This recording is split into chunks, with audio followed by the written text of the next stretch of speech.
The war did not begin with fire, it began with silence. The kind that presses against your ears until even your heartbeat feels too loud. Ambassador Elias Varn noticed it first, not in the sky, not in the chamber, but in the way every alien voice suddenly stopped. Conversations that had filled the Galactic Concord Hall just moments ago, clicks, hums, harmonic pulses, languages that bent reality itself, collapsed into nothing. A stillness spread outward like a shockwave, invisible but absolute. Even the automated drones hovering above the assembly dimmed their lights, as if instinct itself had ordered them to be still. Elias didn't look up immediately. He had trained for moments like this. Not for war, but for the edge of it. The precise second when diplomacy dies and something colder takes its place. His fork hovered halfway to his mouth, a piece of carefully prepared food, earth-grown, earth-cooked, cooling in artificial gravity. He could feel the shift in the air pressure, the subtle recalibration of the station's shields reacting to something enormous arriving just beyond sight. Then came the shadow. It swallowed the stars through the vast crystalline walls of the Concord Hall. The endless glitter of space dimmed as something impossibly large moved into orbit. Then another, and another. Shapes layered over light until the universe itself seemed to shrink, reduced to thin slivers of blue-white glow between armored hulls. The Virex Dominion had arrived. Not with warning, not with ceremony, but with overwhelming, undeniable presence. A low-frequency vibration crept through the floor beneath Elias's feet. Too deep to hear, but impossible to ignore. It settled into his bones. A reminder that outside this fragile hall floated enough firepower to erase civilizations without a trace. Around him, delegates reacted in their own ways. Some recoiled, their forms flickering or collapsing inward. Others stiffened, ancient instincts recognizing a predator that did not fear them. A few simply watched, fascinated, as if witnessing history carve itself into stone. Elias finally set his fork down. Slowly, deliberately. His pulse was steady, but not calm. Not entirely. Beneath the discipline, beneath years of training and psychological conditioning, there was a flicker of something raw. Not fear exactly, but awareness. The kind that sharpens every detail. The faint scent of ozone in recycled air, the distant hum of failing starlight, the weight of every eye turning toward him. Because he understood what everyone else had just realized. This wasn't a meeting anymore. It was an execution. A towering figure emerged at the far end of the chamber, an envoy of the Dominion, its presence bending light around it like gravity had taken form. No introduction, no greeting, just a voice that rolled across the hall like thunder contained within walls. A declaration followed, cold, final, absolute. War, not proposed. Not debated, announced, and in that moment all of existence seemed to hold its breath, waiting for the human to break. Elias Varn exhaled quietly. He reached for his napkin, dabbed the corner of his mouth with practiced calm, and only then did he look up, past the towering emissary, past the terrified assembly, and toward the fleet that had come to erase his world. His expression didn't harden. It didn't tremble, if anything. It almost softened. "Now?" he asked, voice even, cutting cleanly through the silence like a blade. "Or after lunch?" The Galactic Concord Hall did not simply exist. It hovered on the edge of collapse, suspended in orbit around a dying blue giant whose surface churned like a wounded god. Light from the star bled through the station's translucent architecture, painting everything in shades of cold sapphire and ghostly white. The structure itself was a marvel of impossible engineering. Curved spires of crystalline alloy, vast open chambers without visible support, gravity fields woven so precisely that even the air felt curated, designed not for comfort but for power, for presence, for judgment. Inside, the amphitheater stretched for kilometers, tier upon tier of delegations arranged like an audience before eternity. No two species were alike. Some shimmered as clouds of sentient particles, their forms constantly reshaping. Others were rigid constructs of polished metal and ancient circuitry, their glowing cores pulsing with quiet intelligence. There were beings of liquid, of light, of chitin and bone, civilizations that had burned through entire star systems now sitting in silent observation. This was where decisions were made that erased histories, where alliances were forged and broken in the span of a single sentence. And at the center of it all sat a human. Ambassador Elias Varn appeared almost insignificant against the scale of it. No towering frame, no exotic biology. Just a man in a sharply tailored charcoal suit, seated at a circular platform that seemed far too small for the weight it carried. Before him, a modest table. Real wood, imported at obscene cost across light years, its grain catching the blue light of the dying star. And on it, a meal. Carefully plated, thoughtfully arranged. A quiet defiance of the synthetic perfection surrounding him. He had insisted on it, because this wasn't just a diplomatic mission. It was a message humanity had arrived, not as conquerors, not as supplicants, but as something harder to define. Elias lifted his glass slightly, watching the liquid within catch the distant starlight. Water, simple, ordinary. But in this place, among beings who drank plasma, radiation, for the essence of collapsing matter itself, it was a statement of origin, of identity, of refusal to become something else just to survive. His eyes moved slowly across the chamber, studying the delegates, measuring reactions. Some watched him with open curiosity, this fragile species that had climbed its way into the stars faster than expected. Others regarded him with thinly veiled contempt, as one might observe a creature that had wandered too far from its habitat. Few didn't look at him at all, and those were the ones that mattered most, because indifference in this room was more dangerous than hatred. His mission briefing echoed faintly in his mind, each word carved into memory. Establish presence, secure recognition, avoid provocation, simple directives, spoken as if the outcome were within human control. But Elias knew better. Out here, among empires that had existed longer than Earth had known fire, control was an illusion, survival was negotiation, and negotiation was war by quieter means. He adjusted his sleeve, feeling the subtle weight of embedded tech beneath the fabric. Communications, fail-safes, contingencies layered beneath layers.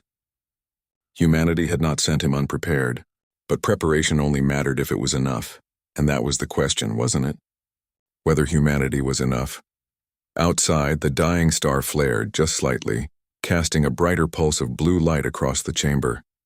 It illuminated Elias's face for a brief moment, sharp and focused, eyes steady but distant. Not fearful, not confident, something in between, waiting, because he knew this silence wouldn't last. It never did. The first sound of war was not an explosion. It was a voice, cold, vast, and utterly without doubt. It rolled through the Galactic Concord Hall like a pressure wave, distorting the air, vibrating through bone, through alloy, through the very structure of the station. Conversations didn't stop, they were erased. Every frequency, every language, every whisper of thought-driven communication collapsed beneath the sheer dominance of that single transmission. Earth has been judged. The words were not translated. They didn't need to be. Meaning forced itself into every mind present, bypassing biology, bypassing logic, embedding itself as certainty. Around Elias Varn, entire delegations recoiled, a species of crystalline entities fractured into sharper angles, their light flickering erratically.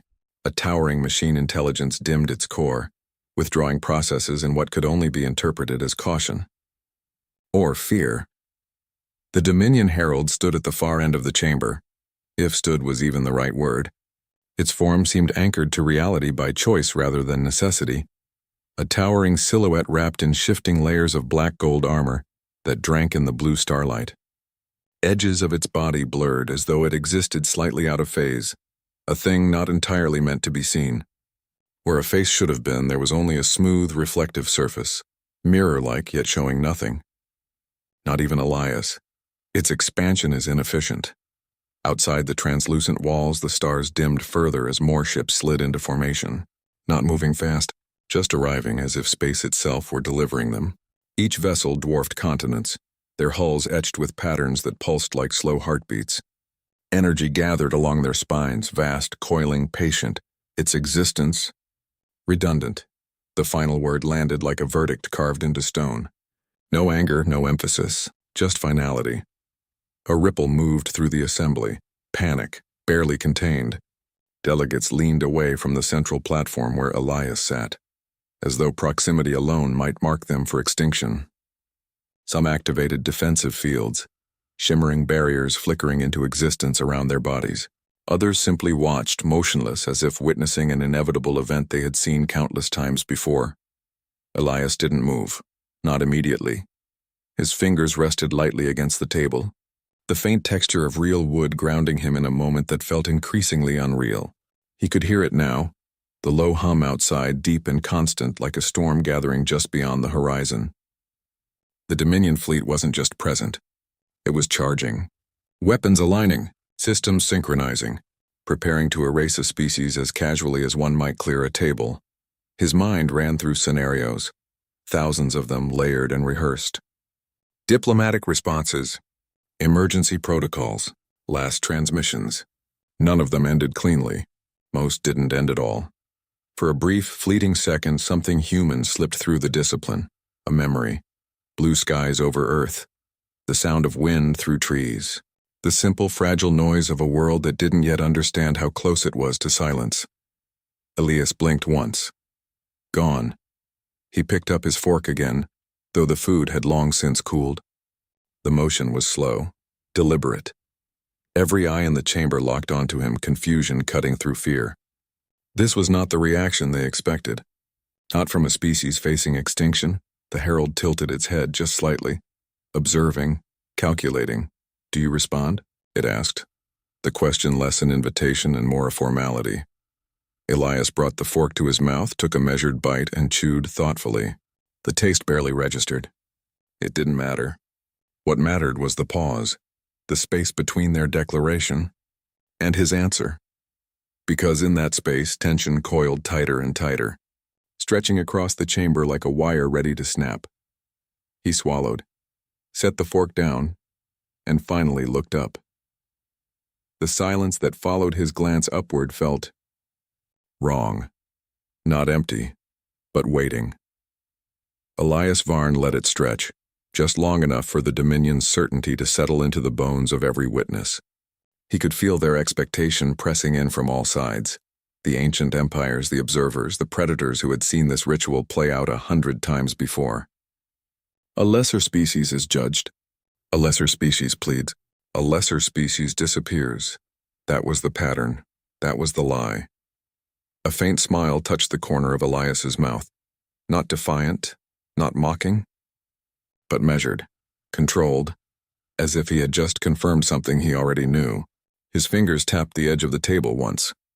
A soft, almost insignificant sound. "Wood against skin, you see?" he said, voice calm enough to cut through the tension without raising itself. "We were hoping you'd say that." The words didn't echo. They landed. Confusion rippled outward immediately. Not panic. These were not beings that panicked easily, but disruption. A fracture in expectation. The Dominion herald didn't move at first, its massive form still dominating the far end of the chamber. But something shifted in the air around it, a subtle distortion, like heat-bending light. "Explain," it commanded. Elias leaned back slightly in his chair, posture relaxed in a way that bordered on dangerous. "You've been watching us," he continued, almost conversational now. "Cataloging our growth, measuring our reach, deciding when we'd become inconvenient." His eyes flicked briefly toward the chamber walls, toward the endless fleets beyond. "We counted on that." Another tap of his finger. This time something answered. At first it was so subtle most didn't notice. A flicker in the starlight beyond the glass, a slight misalignment in the vast geometry of the Dominion fleet. Then, like a lens snapping into focus, the illusion broke. The stars hadn't dimmed because the Dominion had blocked them. They had dimmed because something else had been hiding in that darkness. Shapes emerged where there had been nothing. Not arriving, not moving, simply revealing themselves. Sleek silhouettes peeled away from the void, their forms bending light rather than reflecting it. Human vessels, hundreds. No, thousands of them, arranged in silent, perfect formation far beyond the Dominion perimeter. The chamber erupted, not in sound, but in data. Displays flared to life across every delegation platform as systems struggled to reconcile what they were seeing. Sensor arrays recalibrated, then recalibrated again. There were no warp signatures, No energy trails. No detectable entry point. They had been there the entire time. Watching. Waiting. Elias's gaze returned to the Dominion Herald, and for the first time there was something unmistakable behind his calm. An edge. Humanity doesn't rush introductions, he said quietly. We observe. We learn. A slight pause. We prepare. Streams of information flooded the chamber's shared networks, too fast for most to fully process. Dominion fleet schematics, command hierarchies, tactical doctrines spanning centuries of conquest, predictive models branching into thousands of possible engagements, each one ending the same way, not in Dominion victory. The Herald's form shifted again more visibly now. The distortion sharpened, its outline tightening as if reality itself were resisting it. Impossible, it stated, but the word lacked something it had carried before. Certainty. Elias tilted his head slightly. No, he replied, just thorough. Outside, the balance of power had already changed. It just hadn't been acknowledged yet, and in that moment caught between revelation and realization, the entire galaxy understood something it had never considered before. Humanity had not come unprepared. Humanity had come ahead. War didn't erupt. It unfolded. Outside the crystalline walls of the Concord Hall, the void seemed to hesitate, as if space itself were deciding which side of history to belong to. Then, without warning, reality bent. Not violently, not chaotically, but with terrifying precision. The first Dominion ship vanished. No explosion, no debris. One moment it dominated the stars, a continent of weaponized metal, then it simply ceased. The light behind it rushed forward to fill the absence, as though the universe had corrected an error.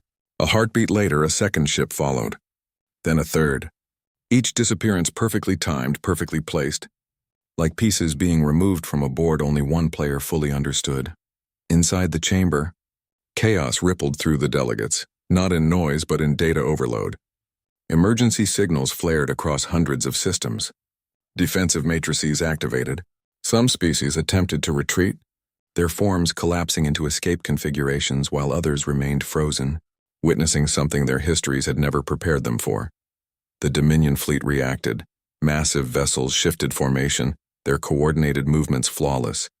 And already too late, energy surged along their hulls, weapons charging in cascading waves of destructive intent. The void lit up with gathering firepower, enough to scorch entire sectors from existence. But the weapons never fired. Every command, intercepted, every targeting solution, rewritten, every system, anticipated. From the darkness beyond, human ships moved, not fast but inevitably. Their forms slid through space with unnatural grace, as if they weren't traveling through the void but negotiating with it. When they struck, they didn't blast or burn. They altered. Fields of invisible force wrapped around Dominion vessels, folding dimensions inward, compressing space until massive warships crumpled into singular points of silence. Then nothing. He stepped forward, his voice cutting cleanly T. Nothing answered, because the fleet no longer belonged to it. Across the chamber displays, Dominion ships began to shift, not in retreat, not in attack, but in surrender enforced by systems they no longer commanded. Their weapons powered down, their formations dissolved, entire hierarchies collapsed in seconds, replaced by a silence far more profound than the one that had begun this confrontation. Humanity hadn't just countered them, they had solved them. Outside, the last Dominion flagship lingered, massive, defiant, its core burning with the last remnants of resistance. For a moment it seemed as though it might still act, still defy the inevitable. Then space folded around it, gently, and it was gone. The stars returned, not dimmed, not hidden, just there, as if nothing had ever dared to challenge them. For a long moment, no one moved. The galaxy, which had just witnessed the unraveling of one of its oldest empires, seemed unable to process what came next. There was no cheering, no declarations, no immediate shift into diplomacy or panic. Just silence, thick, heavy, absolute, the kind that follows something irreversible. Outside the conquered hall, the stars had returned to their rightful places. Where Dominion warships had once blotted out entire constellations, there was now only open space, vast, untouched, indifferent. No debris drifted, no radiation scars marked the battlefield. It was as if the conflict had been carefully erased, leaving behind nothing but memory and implication. Inside, the delegates remained frozen in their tears. Some stared outward, their senses still searching for threats that no longer existed. Others turned inward, processing the collapse of assumptions older than their civilizations. The Virex Dominion had not just been defeated, it had been rendered irrelevant. And that was something far more dangerous. At the center of it all, Elias Varn stood alone.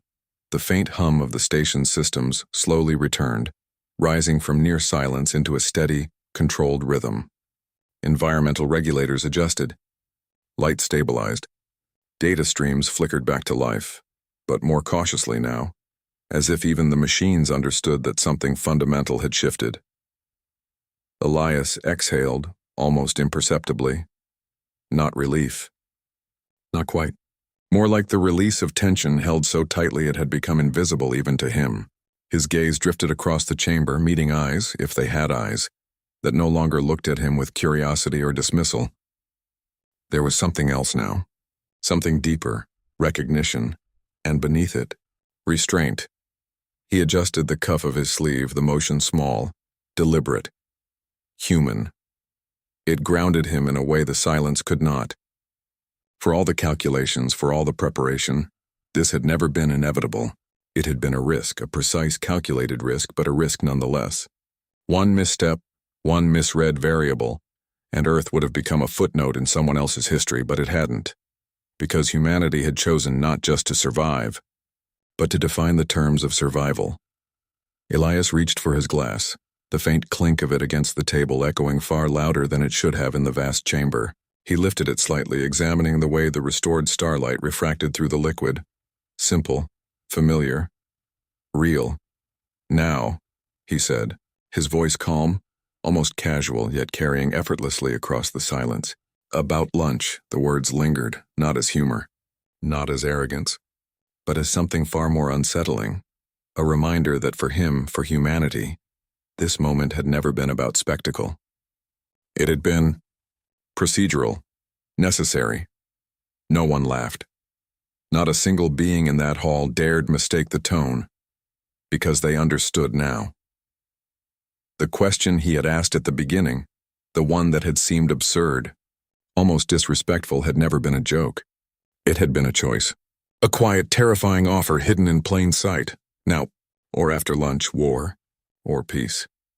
And humanity had just demonstrated with absolute clarity what happened when the wrong answer was chosen. Elias set the glass back down gently. The sound was soft, final. Then he looked out at the assembled powers of the galaxy, ancient, vast, and suddenly cautious. "Shall we begin again?" he asked. This time no one mistook the weight behind the invitation.